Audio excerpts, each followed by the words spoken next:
Hi, welcome to part 1 of my review featuring Legacy of the Cage, the Gauntlet, a dice-powered mixed martial arts action fighting game.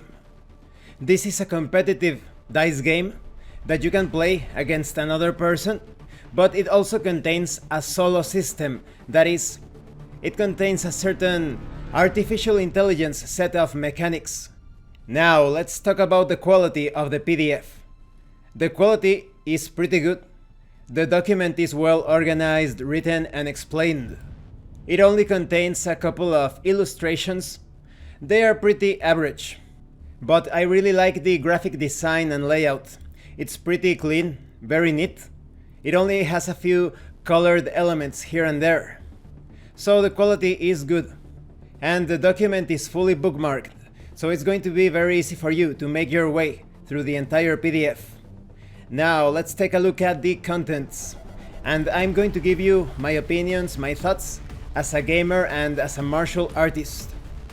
First, we have an introduction telling you about the mixed martial arts sports match, combining every conceivable fighting art, following a set of rules within the fighting arena. In Legacy of the Cage, you take on the role of both the fighter in the arena and the team around him that support his quest for dominance.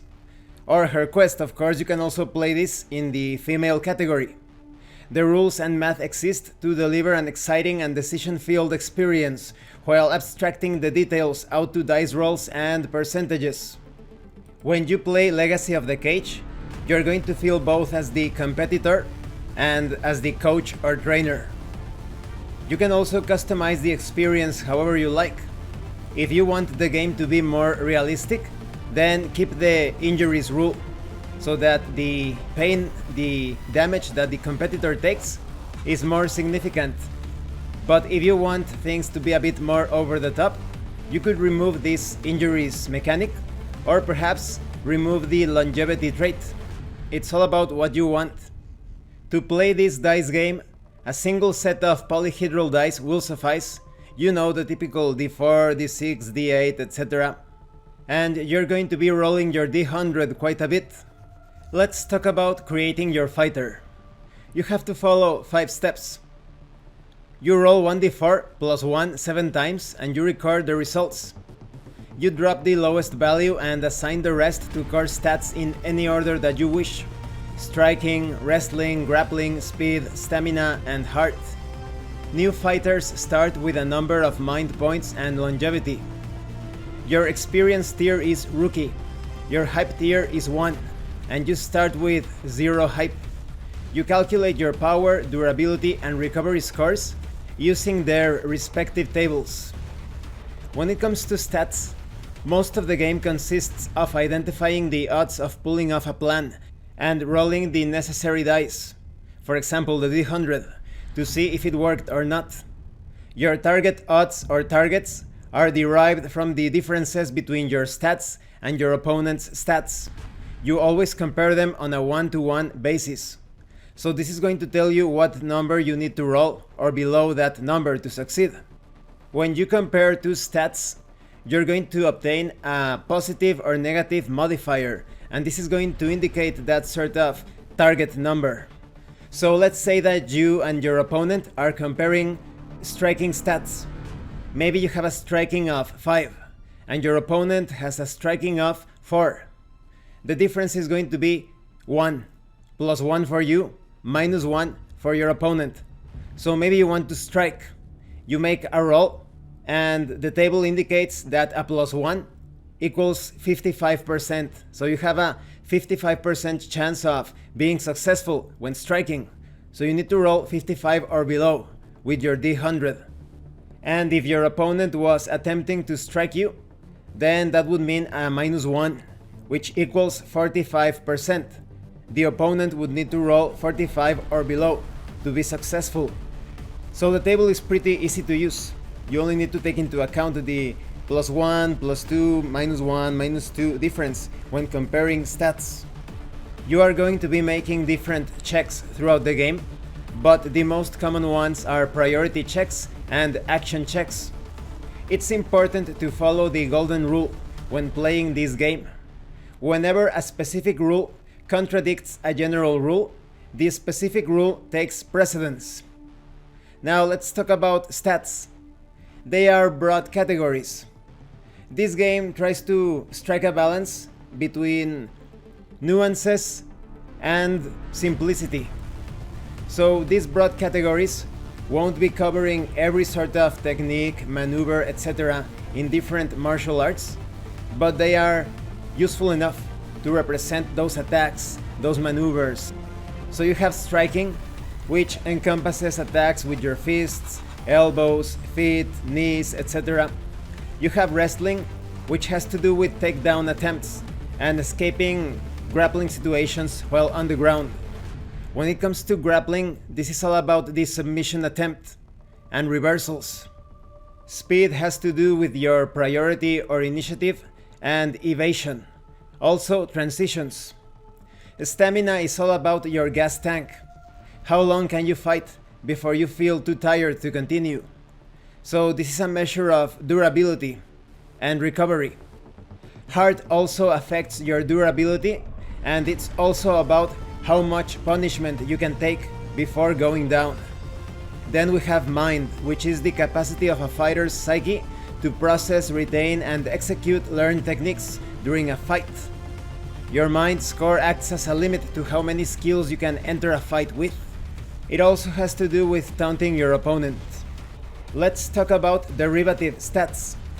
You have power, which is a rating of how strong your moves feel to your opponent. Higher power scores make it more likely for you to land a critical success. Power is expressed as a bonus percentage. You also have durability, which is the measure of how much damage your fighter can take before he loses the match by referee's stoppage. Every fighter has two pools of durability, safe and critical. When a fighter takes damage from successful strikes or submission attempts, he or she loses durability. When her critical durability is at 0, and the fighter would take further damage from the critical durability pool, the referee steps in and stops the fight immediately. So, to be more specific, you're going to be taking damage to the safe part of your durability. When a fighter's opponent succeeds on a non-critical strike or submission check, he takes 1 point of safe durability damage. If he continues to subtract safe durability as he sustains non-critical damage, once he has 0 safe durability remaining, he must subtract points from critical durability. All damage from successful critical strikes and submission attempts bypass safe durability and go directly to critical durability.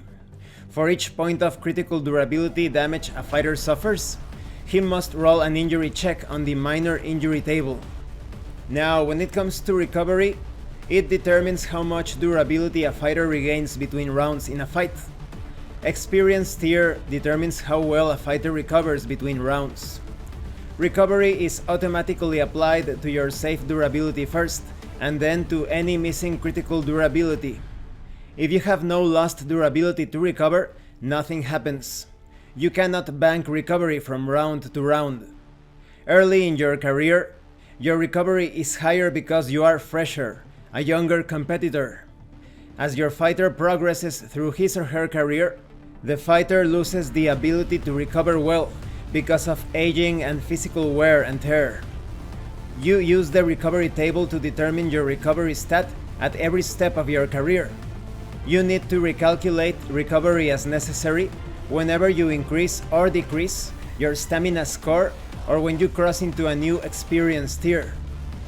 When it comes to career scores, you have longevity, which is a measure of how much longer your fighter's career will last. You also have hype. Professional fighting is a dynamic affair. Hype is your current standing with the crowds.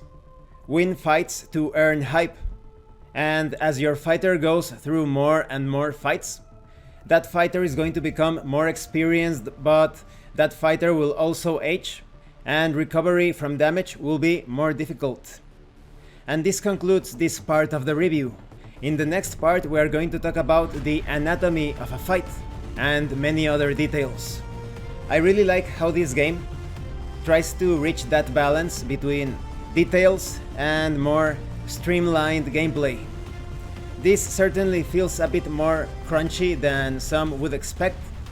I think there could be fighters and gamers out there that would prefer a more simplified stat system, perhaps one containing aggression, technique, and physical conditioning. But I think that this stat configuration, as it is handled in this rulebook, is necessary for the strategic and tactical depth that it is trying to express. And I also like it how it plays into the managerial aspect of the game as well. Thank you for watching this part of the review. If you have any comments or questions, please let me know. And thank you so much to those of you that have been supporting the channel by sending right through RPG gift certificates. If anyone else wants to further support the channel, the information on how to do that will be in the description below. Once again, thank you, and see you later.